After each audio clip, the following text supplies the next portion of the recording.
Hora 14. El láser. Con Aida Bao. 2:30 de la tarde, 1:30 en Canarias. El mundo cumple una semana desde que Estados Unidos atacó Venezuela, mató a 100 personas y sacó a Nicolás Maduro por la fuerza del país. Y una semana después ya hay varias certezas que nos ha demostrado el tiempo, pero quizás la más contundente es que Washington estaba mucho más preocupada de aprovecharse del petróleo del país que de derrocar al régimen chavista. Tanto es así que es una chavista, la presidenta encargada Delcy Rodríguez, con la que Trump está trabajando para explotar el oro negro de un país soberano al que pretende tutelar nadie sabe hasta cuándo. Las relaciones diplomáticas entre Estados Unidos y Venezuela se suavizan y mejoran a pasos agigantados después de la salida de Maduro, con un Donald Trump que no esconde sus ansias imperialistas con el resto del mundo. Ahora lo ampliamos todo, pero antes el tiempo con el que empezamos este fin de semana es un fin de semana de nieve en las zonas montañosas y de frío. Lucía Hernández, buenas tardes. Buenas tardes. Hoy tenemos nevadas y viento muy fuertes, sobre todo al norte del país. Aviso naranja por nieve en la zona del Pirineo y aviso amarillo en León y en puntos de Asturias. También cuidado con el mar porque vamos a tener oleaje muy fuerte en las Islas Baleares y en el litoral cantábrico.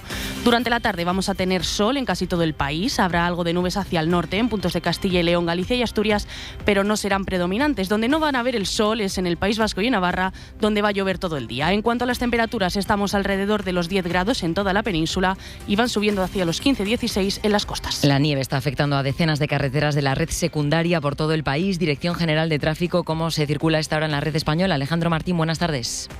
Muy buenas tardes. ¿Qué tal? Pues pendientes de ese temporal de nieve que afecta a un total de 43 carreteras, todas ellas de la red viaria secundaria. Lo peor lo encontramos en Cataluña, Asturias y Huesca, y por ello les pedimos que consulten la información del tiempo y el estado de las carreteras antes de circular y que no olviden ir equipados con cadenas o neumáticos de invierno. También estamos pendientes ya que continúan cortadas en Cataluña por movilizaciones de tractoristas la AP7 en Figueres, en el entorno ya de la provincia de Girona, también en Lleida la A2 a su paso por Golmes, en Barcelona la C16 en Berga y la 27 en Tarragona, ya en el acceso al puerto de Tarragona.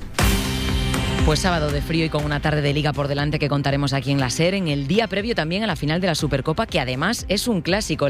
Claudia López, buenas tardes. Así es, Aida, un clásico que tendrá lugar mañana y en el que hoy han hablado los entrenadores de los dos conjuntos. Xabi Alonso, por su parte, ha hablado sobre Vinicius. Partido contra el Barça, un clásico, y ojalá podamos ver a Vini sonreír y ver a Vini pues, tener esa alegría cuando la ha tenido. El míster culé Flick, por su parte, ha recordado cuáles han sido los resultados de los últimos clásicos. Solo han perdido uno en el último año y medio. Recuerdo, final de la Supercopa mañana a las 8.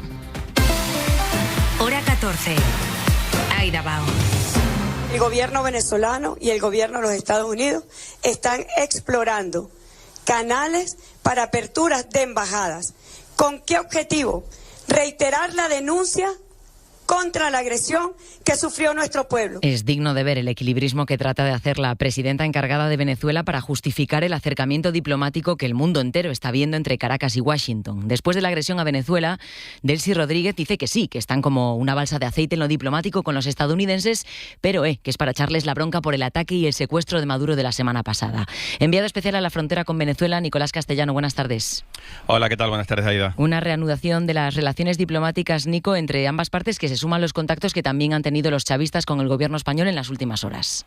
Sí, una semana después, como dice, resulta sorprendente el ejercicio de pragmatismo, cuando no de equilibrismo, de los compañeros de gobierno de Maduro para justificar o explicar por qué en esta semana han hecho todo lo que se negaba a hacer Maduro con los Estados Unidos. En Venezuela, una semana después, todo cambia, pero poco cambia porque la toma de decisiones sigue en manos de los mismos, principalmente los Rodríguez, el presidente de la Asamblea y la presidenta encargada, una Delcy, que esta noche volvía a tratar de explicar el camino que están siguiendo en colaboración con la Casa Blanca. Para que se entienda el camino que estamos tomando, que es un camino para fortalecernos, que es un camino para protegernos, pero que es un camino también para levantar nuestras banderas de reivindicación, y es un camino que nos permita asegurar el retorno del presidente Nicolás Maduro y de la primera combatienta Cilia Flores.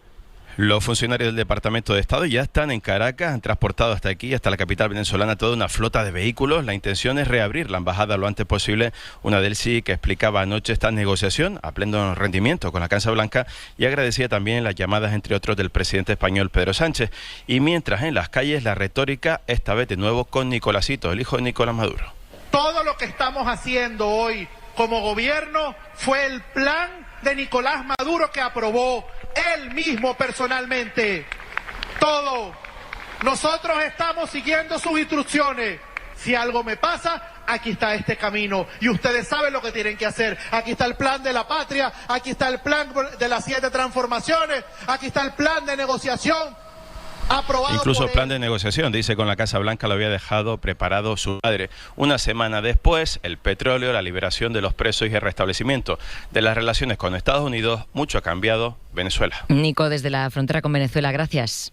Hasta luego. El caso es que este entendimiento con Delcy Rodríguez por parte de Trump viene dado sobre todo porque Rodríguez, que hasta ahora era ministra de Petróleo en Venezuela, más allá de los aspamientos dialécticos, está transigiendo con todo lo que le pide Washington. Trump quiere el petróleo venezolano y quiere que las empresas de hidrocarburos inviertan allí, también la española Repsol. We are ready to invest more in Venezuela. Today we are producing 45,000 barrels a day. El CEO de Repsol, Josu Jon Imaz, ha dicho que su compañía quiere invertir con fuerza y triplicar su producción de petróleo en Venezuela. Lo ha dicho en la reunión en la Casa Blanca entre Trump y los líderes de las grandes petroleras de las últimas horas, reunión en la que han dado su apoyo al plan de Trump, aunque pidiendo garantías de seguridad. Corresponsal en Washington, Sara Canals. Reunión donde el presidente Trump ha intentado persuadir al sector de que ahora es el momento perfecto para invertir en Venezuela, porque más allá del entusiasmo que exhibe el presidente, las grandes compañías buscan garantías de seguridad, legales y financieras para invertir en el país. Y hemos visto a un Donald Trump en su papel de empresario, destacando, por ejemplo, la ventaja de Estados Unidos frente a Rusia y China. La buena relación que tiene con el gobierno interino de Caracas. We are getting along so well with the people that are involved in representing Venezuela. O su decisión de anular una segunda ola de ataques en Venezuela y de mantener la presencia militar en el Caribe para garantizar estabilidad y protección. Les promete a los ejecutivos que su inversión será rentable y le ha dado mucho protagonismo al representante de Chevron. For more than a century, Chevron has been a part of Venezuela's past. Empresa estadounidense que lleva más de 100 años en Venezuela, es la única que ha continuado allí en estos últimos años y que ha insistido en las oportunidades para el sector en esta nueva etapa. Gracias, Sara. Esto sobre Venezuela, pero Donald Trump quiere más. La Casa Blanca quiere también Groenlandia y la quiere por las buenas o por las malas. You know, the fact that they had a boat land there 500 years ago doesn't mean that they own the land. En esa reunión con las petroleras, Trump ha dicho que un barco llegara hace 500 años no quiere decir que sea de Dinamarca. Llama la atención que lo diga el presidente de un país que fue conquistado exactamente de la misma manera. Trump está dispuesto a seguir saltándose como si nada el orden internacional y, en respuesta, los líderes de los 5 partidos groenlandeses han defendido su derecho a decidir su futuro. Adrián del Pozo, buenas tardes. Buenas tardes. Es un comunicado de todos los partidos políticos con representación en el Parlamento de Groenlandia. Son, como dices, 5 y lo firman sus 5 líderes, incluido el primer ministro y el líder de la oposición. Dicen que no quieren ser ni estadounidenses ni daneses, sino groenlandeses. En el comunicado hacen una defensa cerrada de la democracia y de la soberanía de su pueblo. El futuro de Groenlandia, escriben, lo debe decidir su pueblo y ningún país puede interferir en esa decisión. Rechazan lo que han calificado como un desprecio por parte de Estados Unidos y llaman al diálogo y al respeto a la legalidad internacional. El comunicado acaba con un vehemente Groenlandia para los groenlandeses. El gobierno de Dinamarca y la consejera para Asuntos Exteriores de Groenlandia se van a reunir la semana que viene con el todopoderoso secretario de Estado estadounidense Marco Rubio en busca de diálogo.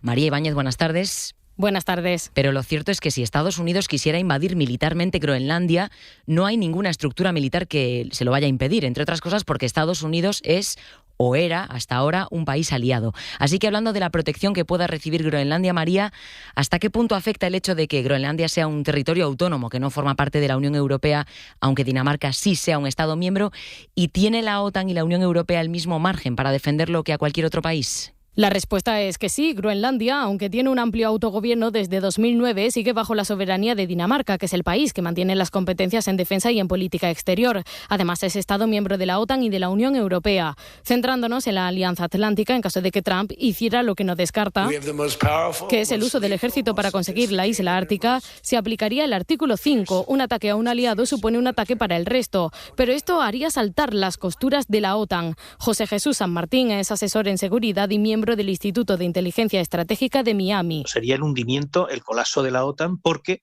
se produciría una contradicción absoluta, y es que un Estado miembro de la OTAN ataca a otro Estado miembro de la OTAN sin ningún tipo de casus belli. Estamos hablando de una ruptura del derecho internacional. Y que beneficia a las potencias enemigas de la OTAN. Ignacio Molina, investigador principal del Real Instituto Elcano. Sería terrible para la relación transatlántica y que además, pues sería acogida, que seguro, con muchísima alegría por parte de Rusia y de China. Desaparecería el orden mundial tal y como lo conocemos. Si hablamos de la respuesta de la Unión Europea a una hipotética invasión de Groenlandia, existe la cláusula de defensa mutua, muy parecida al artículo 5 de la OTAN. Pero la realidad es que Estados Unidos se impondría. Cuenta con una base militar en Groenlandia desde la Guerra Fría. Por eso el analista Ignacio Molina apunta a las sanciones como respuesta. De tipo comercial, nuestro mercado interior es muy atractivo para las empresas norteamericanas, pero también sanciones de tipo personal a los responsables de esa agresión. 7 países europeos, entre ellos España, ya han denunciado abiertamente la praxis imperialista de Donald Trump.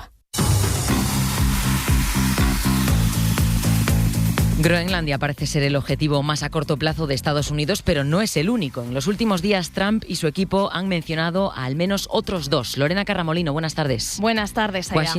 Washington, Lorena, también ha dicho esta semana que próximamente va a entrar por tierra en México para atacar a cárteles de la droga. Recordemos que es la misma excusa de los narcos que utilizó en Venezuela. Y México ha salido ya a defender su soberanía. Este era el momento en el que Donald Trump decía esta semana en la cadena estadounidense Fox que iba a realizar ataques terrestres contra los cárteles en México. We are going to start now hitting land with regard to the cartels. La presidenta de este país, Claudia Sheinbaum, ha respondido diciendo que es la forma de comunicar de Trump, pero que México va a liderar la lucha contra el narcotráfico. Además, quiere fortalecer la cooperación con Estados Unidos para frenar a los cárteles de la droga. Por eso le pedí al secretario Juan Ramón de la Fuente que pueda, si es necesario, verse con el secretario del Departamento de Estado. Sheinbaum intenta rebajar así la tensión. Añade que le van a pasar al gobierno de Trump toda la información de los laboratorios incautados en México. Sin embargo, la Casa Blanca aumenta la amenaza de esa intervención militar en México. Sería una operación similar a la de Venezuela, aunque está terminado con la detención de Nicolás Maduro. Y quienes también han recibido amenazas son los cubanos. Trump ha asegurado que Cuba está a punto de caer porque señala para La Habana va a ser difícil mantenerse sin recibir la ayuda petrolera venezolana, y es verdad que de suceder esto los cubanos no tienen medios para mantenerse. Victoria García. En caso de una interrupción del suministro de petróleo venezolano, mexicano o ruso, un escenario en el que Cuba tendría que adquirir el 100% de su demanda en el mercado internacional le costaría más de 3.000 millones de dólares, pero no tiene ese dinero. Cuba tiene una producción propia de crudo de 40.000 barriles. Eso le sirve malamente para mantener a varias de sus centrales eléctricas. Jorge Piñón es investigador del Instituto de Energía de la Universidad de Texas. Van a tener la energía solar, todos los parques solares que han construido aquí en los últimos 6-9 meses, desafortunadamente nada más que contribuyen en electricidad durante las horas del día, no tienen sistemas de batería de almacenamiento. Cuba recibe petróleo que luego hay que procesar para convertir en diésel y derivados, y en Cuba las refinerías son viejas y no funcionan bien. Jorge Piñón añadía: pero lo que manda Venezuela es parte crudo y también parte de algunos productos, principalmente fuel oil. El déficit principal de Cuba es diésel y es gas LP. Así que la pregunta de dónde va a sacar Cuba el petróleo ahora, pues de momento seguirá recibiendo de México si Sheinbaum mantiene los acuerdos existentes. Lo que viene de Rusia podría reducirse considerablemente. Quizás entraría en juego Brasil, que tiene producción y gobierno de izquierdas. Hora 14. Aida Bao. Trump, animado por el éxito con Venezuela, saca su codicia a pasear, creyéndose que el planeta entero es una tienda en la que puede coger lo que quiera e irse sin pagar. Europa mira con cautela por el momento, pero algunos países, como Francia o España, piden más contundencia. Hoy nuestro ministro de Exteriores, José Manuel Álvarez, ha deslizado en F incluso la posibilidad de avanzar hacia unas fuerzas armadas europeas. Tenemos que integrar nuestra industria de defensa para dotarnos de los medios de disuasión que estén en nuestras propias manos sin depender de terceros, incluso avanzar hacia un ejército europeo. Europa es una tierra de paz. La guerra no puede ocurrir nunca en Europa. Un Álvarez que comparecerá el miércoles en el Congreso de los Diputados para explicar la posición de España con Venezuela y con la amenaza que supone Trump para el mapa global. El Ministerio de Exteriores también ha dicho en las últimas horas que espera que en los próximos días Venezuela libere a más presos españoles después de que este viernes, recordamos, llegasen 5 ciudadanos españoles liberados por el régimen. Y de lo puramente doméstico, seguimos con el debate y las novedades en torno al nuevo modelo de financiación para las comunidades autónomas que ha propuesto el Gobierno. Un sistema que prevé aumentar en 21.000 millones de euros los recursos que reciben las autonomías. Es una actualización del sistema que llega con 12 años de retraso y que está levantando ampollas porque ha sido el líder de Esquerra Republicana el que anunció, antes que el Gobierno, los primeros detalles. Cataluña no es la única que se beneficiaría de este sistema, sino todas las comunidades. Radio Barcelona, Gemma Alegrí, buena tarde. Hola, Aida, buena tarde. Después de la presentación oficial de ese sistema ayer por parte de María Jesús Montero, esta mañana Oriol Junqueras ha asegurado que de salir adelante en el Congreso, Cataluña podría gestionar el 78,5% de su IVA. Es más que el resto de comunidades. Sí, es el anuncio principal de esta mañana por parte de Oriol Junqueras. Cataluña gestionará casi el 80% de su IVA. Que es pugui fer amb un traspàs addicional del percentatge de l'IVA. Según el presidente de Esquerra, el acuerdo con el Gobierno contempla, además de un aumento del porcentaje del IVA que gestionarán todas las comunidades autónomas, que en el caso de Cataluña se añada un 22% adicional, lo que situaría su gestión en una cifra muy cercana al 80% del IVA catalán. Anuncio de Junqueras que llega tan solo 24 horas después de la comparecencia de la ministra de Hacienda, María Jesús Montero, en la que aseguró que el aumento de porcentaje sería el mismo, del 56% para todas las comunidades. Esto dice Junqueras desde el Partido Socialista. También el presidente catalán sigue durante el fin de semana tratando de convencer de que el sistema beneficia a todas las comunidades. Carlos Sevilla, buenas tardes. ¿Qué tal? Buenas tardes. Sí, Salvador Illa asegura que el nuevo modelo de financiación servirá para reforzar los servicios públicos de todas las comunidades autónomas y que es el mejor de la historia para Cataluña y para España. No hay nada más antipatriótico, no hay nada más antiespañol que negar más recursos a tus ciudadanos para mejorar la sanidad de tu comunidad autónoma. La vicepresidenta del Gobierno, María Jesús Montero, exige a quienes acusaron al Ejecutivo de negociar un cupo catalán que pidan perdón y reclama a las comunidades que destinen el dinero a mejorar lo público, con una referencia velada a Díaz Ayuso. No hacemos un esfuerzo, el Gobierno de España, de 21.000 millones para que ese dinero vaya a la Quirón. No hacemos un esfuerzo de 21.000 millones para que al final vaya a las universidades privadas. Y ante las críticas del presidente manchego, la ministra Diana Morant le pide que no impida el acuerdo. Hay demasiadas pruebas como para saber que tenemos la garantía de que el nuevo modelo de financiación va a ser bueno para las comunidades autónomas. Dicen los socialistas que las comunidades gobernadas por el PP rechazarán el nuevo modelo por orden de Feijóo. En torno al 70% de los recursos adicionales irían a parar a comunidades gobernadas por la derecha, recuerda el Gobierno, pero al PP no le vale. Este fin de semana el partido reúne en A Coruña a los diputados, senadores y eurodiputados del Grupo Popular. Desde allí esta mañana Miguel Tellado ha prometido un nuevo sistema de financiación si llegan a la Moncloa. En esa interparlamentaria del PP está David Junquera. Buenas tardes. Buenas tardes. Un nuevo sistema AIDA porque no había duda. El propuesto al PP no le vale. Es más, llegan a calificarlo los populares de un cheque, de corrupción política. Miguel Tellado. Un cheque para poder continuar en el poder. Además de una infamia, eso es también corrupción. Corrupción política, comprar el apoyo del separatismo con el dinero de los españoles. Por eso, promesa al canto, cuando Feijóo llegue a la Moncloa se pone plazo para reformar el modelo, al gusto claro del Partido Popular.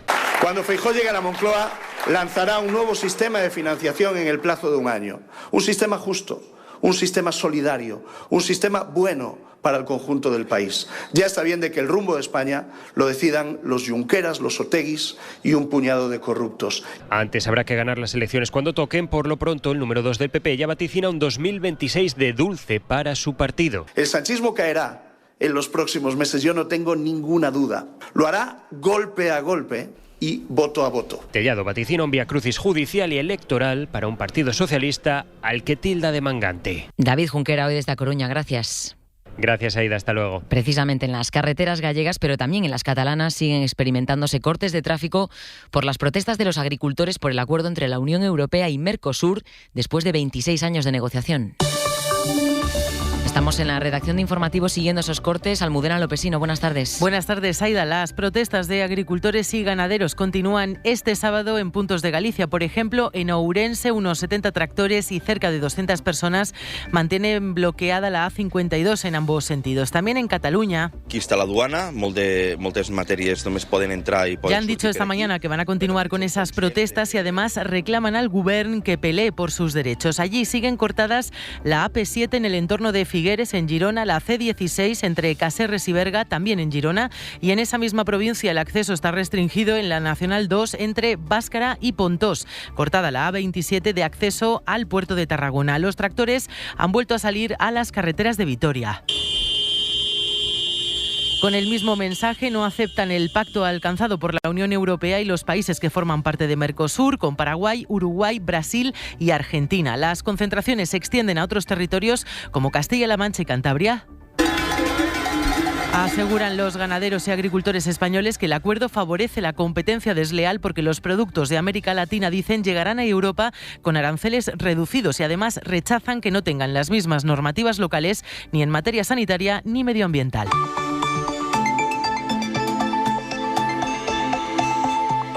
La Unión Europea tiene pensado firmar ya oficialmente ese acuerdo con Mercosur el próximo sábado, pero ya hay el consenso suficiente entre los países europeos gracias al sí de Italia, y aunque Francia se haya opuesto junto a Polonia, Austria, Irlanda y Hungría.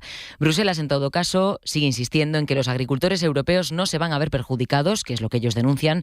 El acuerdo incluye una especie de freno de mano para intentar evitar las consecuencias económicas para los productos europeos en caso de producirse. Corresponsal comunitario Enrique García Pozo. El acuerdo incluye, y esto es la clave, unas medidas de salvaguarda, una suerte de freno de mano que Bruselas activaría si prevé o si detecta alguna distorsión en el mercado. ¿Cuándo? Cuando haya riesgo de que altere el mercado local. Si Bruselas detecta que la entrada de un producto de esos que llamamos más sensibles, como la carne, ha aumentado un 5% o que su precio ha caído un 5% con respecto al precio medio de ese mismo producto aquí en Europa, Bruselas abriría una investigación que puede terminar en la reinstauración temporal de los aranceles para igualar precios. Además, el acuerdo obliga a los productores de Mercosur a cumplir prácticamente las mismas exigencias medioambientales y sanitarias que se exige a los productores aquí, y también se vetará los productos del Mercosur que utilicen pesticidas que están prohibidos en la Unión Europea.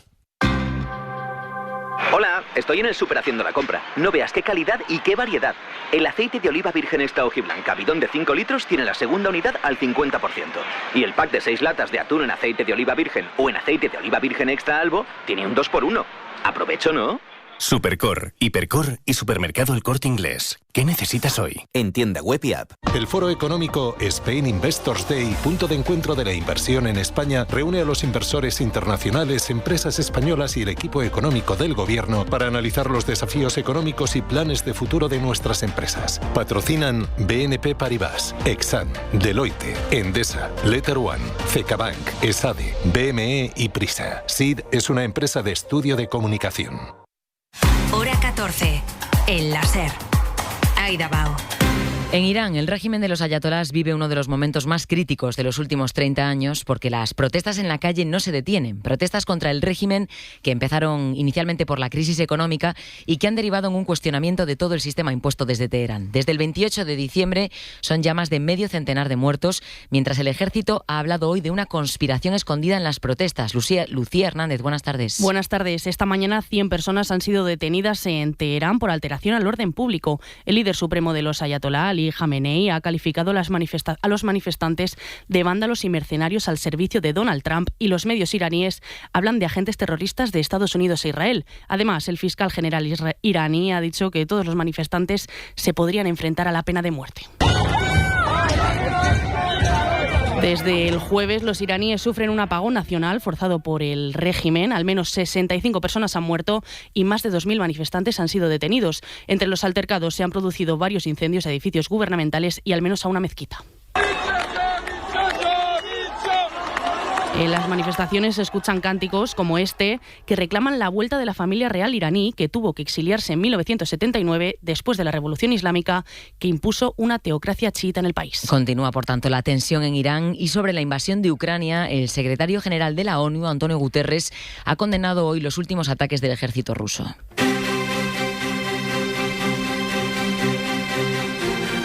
Putin sigue tratando de dejar inoperativas las infraestructuras críticas ucranianas mientras el resto del mundo mira a Venezuela. Ataques que ahora incluyen además un misil supersónico. John Jiménez, buenas tardes. Buenas tardes, Aida. El misil balístico Oresnik, que tiene la capacidad de portar cabezas nucleares, cayó la madrugada de este viernes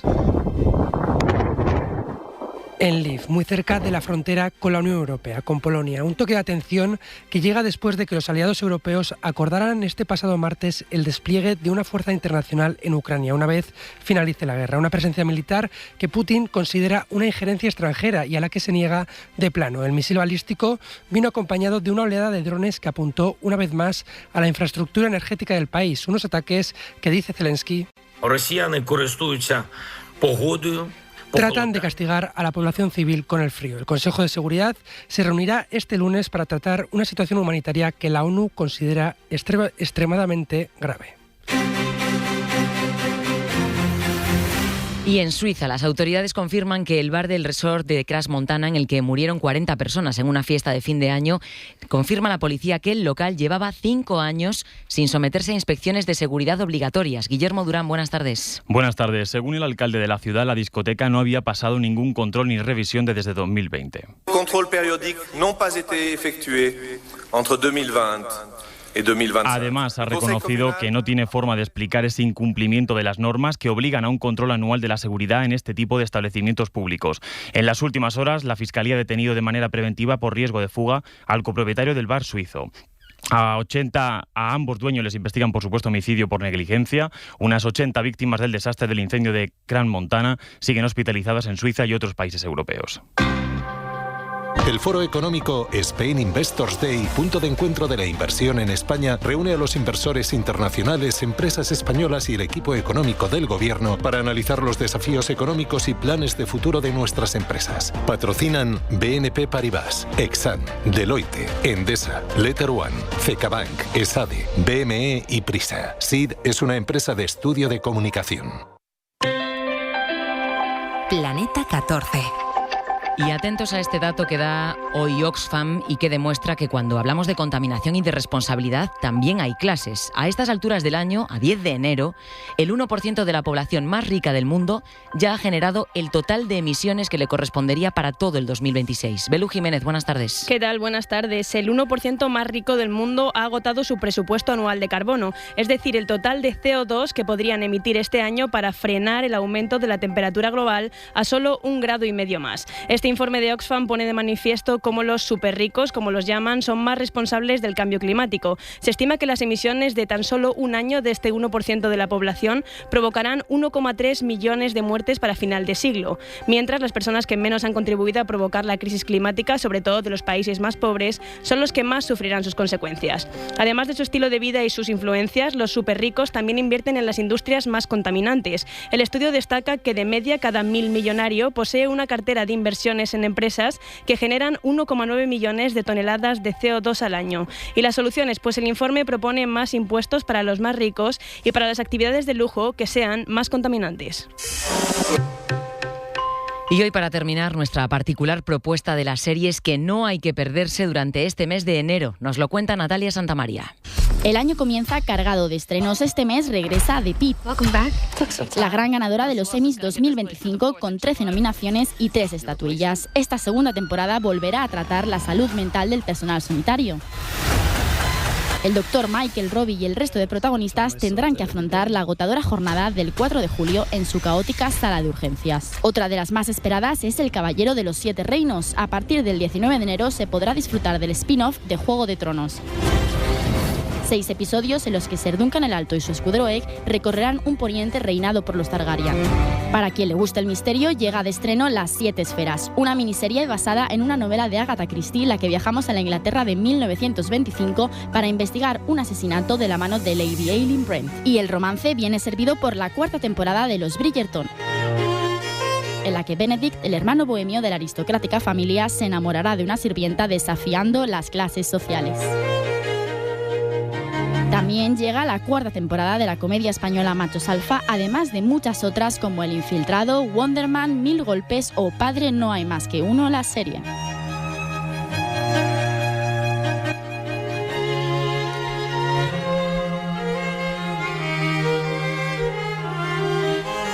Y antes de irnos vamos a hacer un apunte pequeño, Almudena, de cómo va a quedar el tiempo esta tarde. Sí, siguen los avisos por nieve en Aragón, en Cataluña, por viento en Baleares, también en Cataluña, en la Comunidad Valenciana, riesgo de aludes en el Pirineo y ojo al oleaje en Galicia, en la costa cantábrica. Hay que abrigarse, que esta tarde va a hacer mucho frío. Mucho frío, que es lo que toca en el mes de enero, por otro lado, ¿no? Pues sí, sol y frío. Eso es lo que toca. Así nos vamos, que pasen muy buena tarde. La información continúa en Carrusel Deportivo, en las entradas informativas y a partir de las 11 de la noche, las 10 en Canarias. Adiós.